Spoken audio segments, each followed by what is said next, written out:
রাহুল গান্ধীর ৬,২০০ কিলোমিটার দীর্ঘ ভারত ন্যায়যাত্রার রুটম্যাপে বাংলা আছে। লোকসভা নির্বাচনে কংগ্রেস ভালো ফল করতে পারে এমন জেলাগুলোতে পা পড়তে পারে রাহুল গান্ধীর, এমনটাই প্রদেশ কংগ্রেস সূত্রে খবর। এদিকে বাংলার শাসক দলের সুপ্রিমো মমতা বন্দ্যোপাধ্যায়ের বিরুদ্ধে দীর্ঘদিনের অভিযোগ তিনি এ রাজ্যে কংগ্রেসকে নিজের হাতে শেষ করছেন। আবার এই মমতা বন্দ্যোপাধ্যায় বিরোধী INDIA জোটের দিল্লি বৈঠকে মল্লিকার্জুন খার্গের নাম প্রধানমন্ত্রী পদপ্রার্থী হিসেবে প্রস্তাব করেন। সেই সময় তৃণমূল নেত্রীর এই প্রস্তাব বৈঠকে উপস্থিত সোনিয়া গান্ধী এবং রাহুল গান্ধী মৌখিকভাবে বিরোধিতা করেননি। কিন্তু তৃণমূল সুপ্রিমোর এই উদ্যোগ একেবারেই ভালোভাবে নেয়নি কংগ্রেস হাইকমান্ড এবং গান্ধী পরিবার, এমনটাই জাতীয় রাজনীতিতে গুঞ্জন। এদিকে একের পর এক দুর্নীতিতে বিদ্ধ বাংলার শাসক দল। টালমাটাল তৃণমূল কংগ্রেস, ডিএ চাকরির দাবিতে লাগাতার আন্দোলনে বেকায়দায় মমতা সরকার।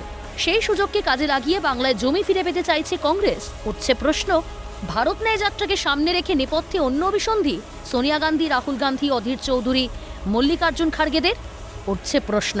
রাহুলের ন্যায়যাত্রার বাংলা ছোঁয়া প্রসঙ্গে বাংলার শাসক দল তৃণমূল কংগ্রেসের মুখপাত্র কুণাল ঘোষ বলছেন, নিজেদের ক্ষত মেরামতে এই কর্মসূচি কংগ্রেসের।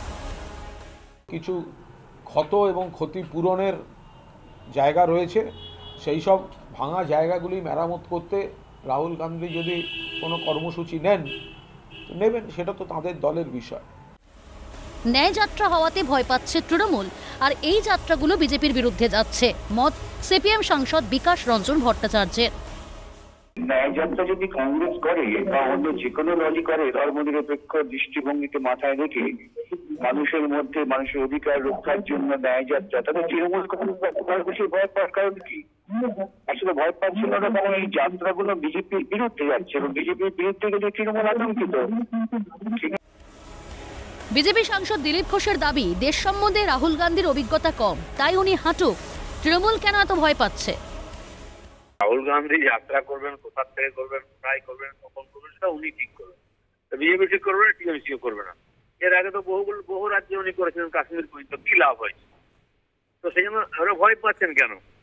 তো সেই জন্য আমরা বলছি যে রাহুল গান্ধীর দেশ সম্বন্ধে অভিজ্ঞতা কম, উনি হাঁটুন, বুঝবেন ভারতবর্ষের যুগ যুগ ধরে পরম্পরা আছে যাত্রা করার, তীর্থযাত্রা করার। যারা যারা বড় কাজ করেছেন সব দেশকে আগে জেনেছেন, উনি দেরিতে হলেও জানার চেষ্টা করছেন, অসুবিধা নেই। এতে রাজনৈতিক লাভ হবে বা ক্ষতি হবে বা ভোট পাল্টে যাবে আমরা তো মনে করি না।